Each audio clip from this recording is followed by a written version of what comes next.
اب دیکھیں ان کی ناشکری.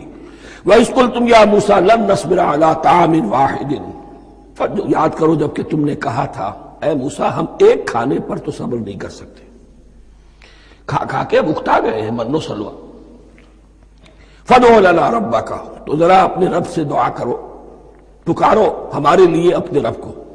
یخرج لنا، وہ نکالے ہمارے لیے مما تنبت الارض، زمین کی روئیدگی اور پیداوار میں سے، نباتات ارضی میں سے، من بقلہا، اس کی ترکاریاں، وقصائہا، اور ککڑیاں، کھیرے اور ککڑیاں، ان سب کے لیے یہ لفظ ہے.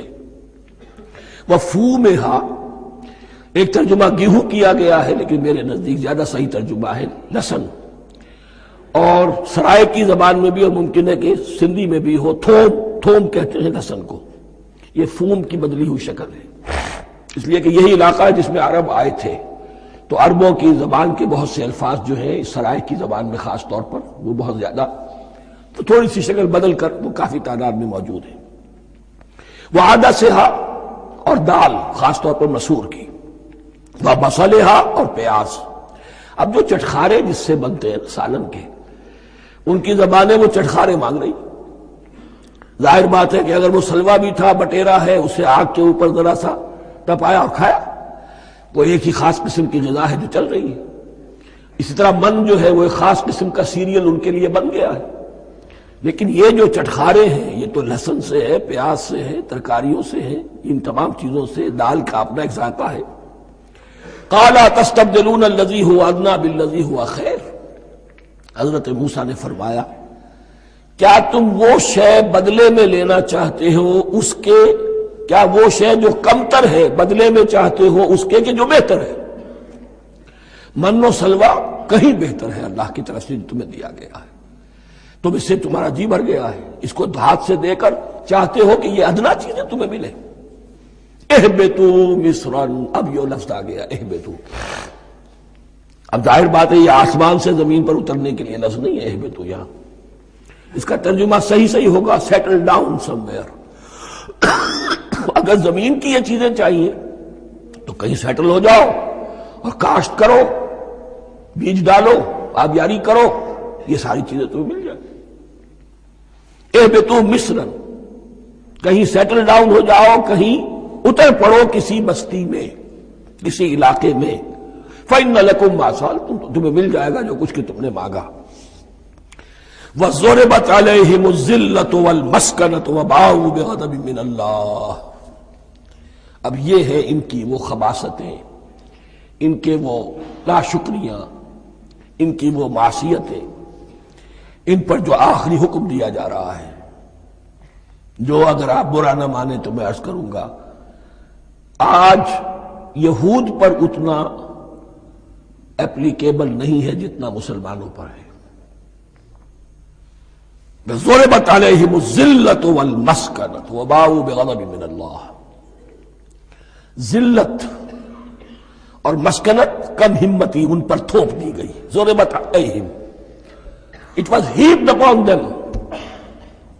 The humiliation was heaped upon them. ضربت علیہم الذلۃ والمسکنۃ وباؤوا بغضب من اللہ، اور وہ اللہ کا غضب لے کر لوٹے.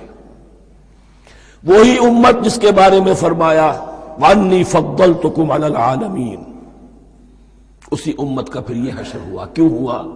نافرمانی. تمہیں کتاب دی تھی کہ تم پیروی کرو، تمہیں کتاب دی تھی کہ اسے قائم کرو. وَلَوْ أَنَّ أَهْلَ الْكِتَابِ أَقَامُوا التَّوْرَاةَ وَالْإِنْجِيلَ وَمَا أُنزِلَ إِلَيْهِمْ مِنْ رَبِّهِمْ لَأَكَلُوا مِنْ فَوْقِهِمْ وَمِنْ تَحْتِ أَرْجُلِهِمْ. اگر یہ تورات اور انجیل کو قائم کرتے، نافذ کرتے، تو نعمتیں زمین بھی اگلتی، ان کے قدموں کے نیچے سے نعمتیں جو ہیں وہ پھوٹتی، اور ان کے سروں کے اوپر سے بھی بارش ہوتی نعمتوں کی. لیکن اگر تم نے اس کو چھوڑ کر اپنی خواہشات، اپنے نظریات، اپنے خیالات، اپنا تمرد، اپنی سرکشی، اپنی حاکمیت، اپنی مصلحتیں، اپنی عقل، اس کو بالا تر کیا، تو پھر جو قوم اللہ کے قانون کی، اللہ کی ہدایت کی، اللہ کی کتاب کی امین ہوتی ہے دنیا میں، وہ اللہ کی ریپریزنٹیٹو ہوتی ہے، نمائندہ ہوتی ہے. اگر وہ اپنے عمل سے مس ریپرزینٹ کرے اللہ کو تو وہ کافروں سے بڑھ کر مغضوب اور کافروں سے بڑھ کر مبغوض ہو جاتی ہے، مغضوب بھی مبغوض بھی۔ اس لیے کافروں کو تو دین پہنچانا تمہارے ذمہ تھا، تم نے دین ان کو کیا پہنچانا تھا، تم تو خود دین سے منحرف ہو گئے۔ آج اس جگہ پر امت مسلمہ کھڑی ہے کہ 1.25 بلین یا 1.5 بلین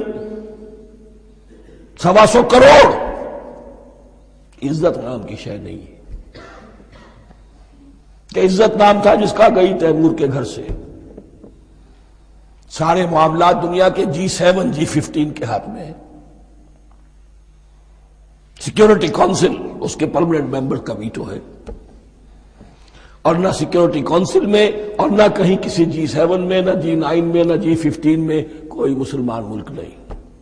کسنمی پرست کی بھیا کیستی، ہماری اپنی پالیسیز کہیں اور طے ہوتی ہیں، ہمارے اپنے بجٹ کہیں اور بنتے ہیں، ہماری صلح اور جنگ کسی اور کے اشارے سے ہوتی ہے، ریموٹ کنٹرول، یہ ذلت اور مسکنت۔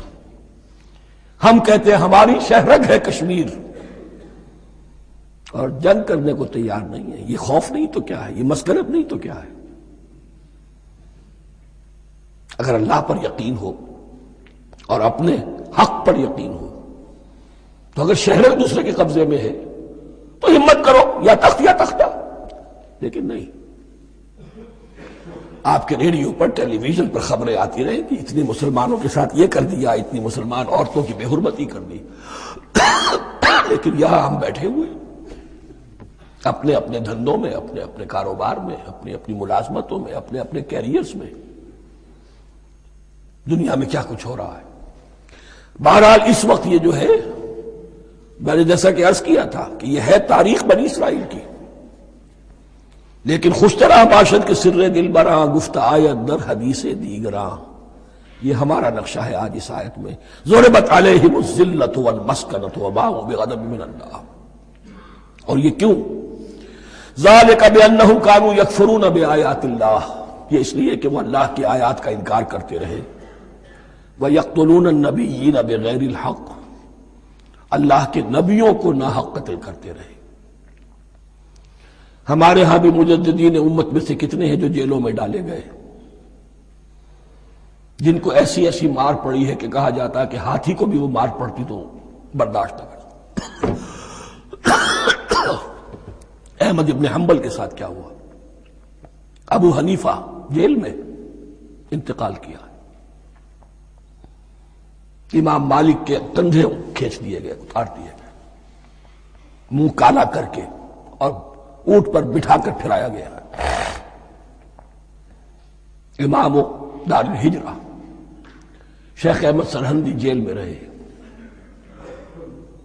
سید احمد بریلوی اور ان کے ساتھیوں کو خود مسلمانوں نے تہہ تیغ کیا ہے۔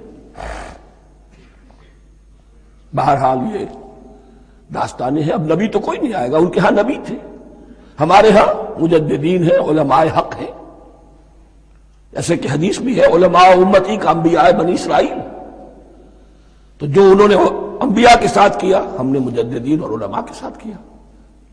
ذالک بما عصوا وکانوا یعتدون، اور یہ ہوا ان کی نافرمانیوں کی وجہ سے اور حد سے تجاوز کرنے کی وجہ سے۔ اللہ تعالیٰ تو ظالم نہیں، اللہ نے تو اونچا مقام دیا تھا، ہمیں بھی خیر امت قرار دیا، کنتم خیر امت اخرجت للناس تأمرون بالمعروف وتنہون عن المنکر وتؤمنون باللہ۔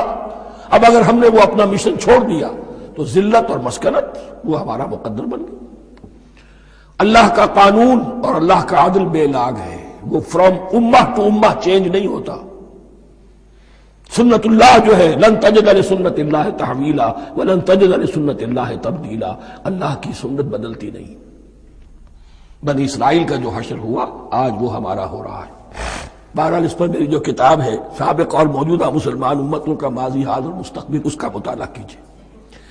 اب آ گئی وہ آیت کہ جس سے استدلال کیا گیا ہے کہ ایمان بالرسالت نجات کے لیے ضروری نہیں ہے۔